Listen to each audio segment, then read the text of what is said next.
te contábamos recién en los títulos, ya son 15 las personas que fallecieron por las protestas que continúan en Perú, bueno, por la destitución del presidente Pedro Castillo, que va a estar, ya se conoció ayer, la sentencia del juez, va a pasar 18 meses en prisión preventiva por autogolpe de Estado, por rebelión, por abuso de autoridad, entre otras causas que el juez dio a conocer en el fallo en el día de ayer. Se declaró estado de emergencia en Perú por 30 días, no habrá toque de queda. Bueno, la situación es realmente muy compleja. Vamos a conversar con Francisco Castaño, que es licenciado en Relaciones Internacionales y magíster en Relaciones Internacionales. Francisco, buen día, bienvenido.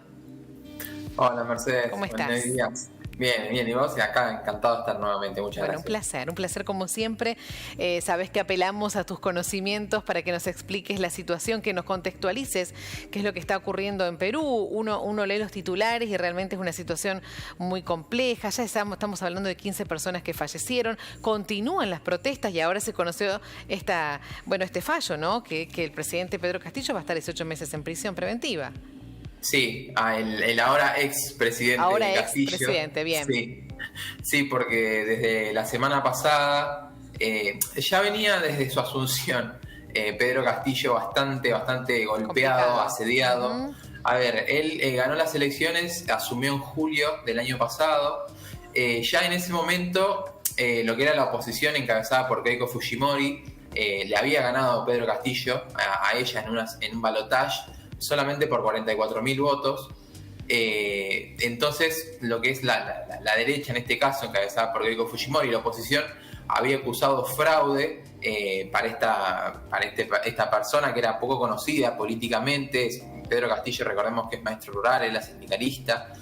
Y ya desde el vamos tuvo muy poco reconocimiento de todo el arco político peruano. Además, Pedro Castillo había asumido con una agenda disruptiva de llamar a una asamblea constituyente para una nueva constitución, de dinamizar la economía, porque hay mucha desigualdad en Perú, con una agenda marcadamente contraria a lo que es el neoliberalismo. Si bien pertenece lo que es Pedro Castillo en su momento cuando asumió a Perú Libre, que se define como marxista-leninista, Pedro Castillo dijo en reiteradas ocasiones que no era comunista, que sí tenía una agenda para los más desfavorecidos, que era para los que los representaba y los que se vieron representados por Castillo cuando asumió. Pero desde que asumió, como mencioné, estuvo constantemente asediado. Hubo varios intentos por llevarlo a juicio político, ya sea por incapacidad moral permanente, por liderar una organización que tenía licitaciones públicas ilegales, por corrupción, por traición a la patria. Es decir, la oposición, sobre todo desde el Congreso ha tenido un rol muy importante al respecto, fuerte. Lo ha asediado a Castillo, y Castillo también, con el transcurso del tiempo, en gran medida como consecuencia de este asedio, y no sé si también no ha podido, cumplir con la agenda.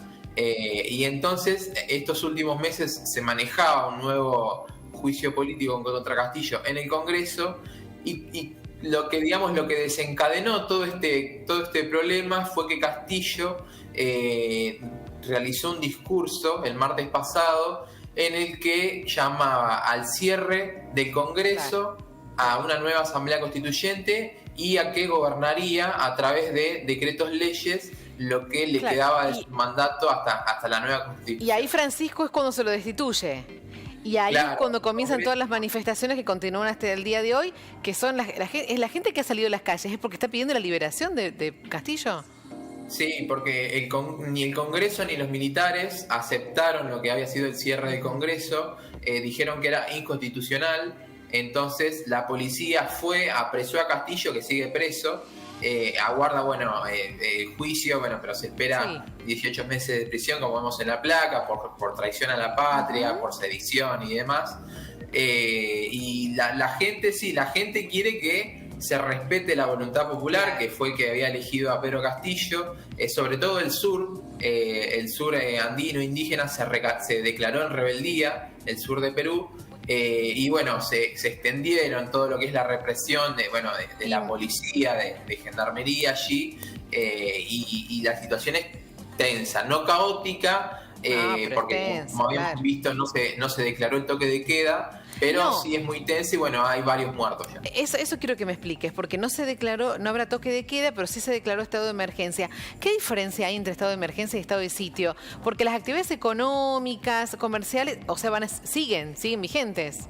Sí, lo que ahora con el estado de emergencia significa la suspensión de la inviolabilidad del domicilio, la libertad de tránsito, la libertad de reunión.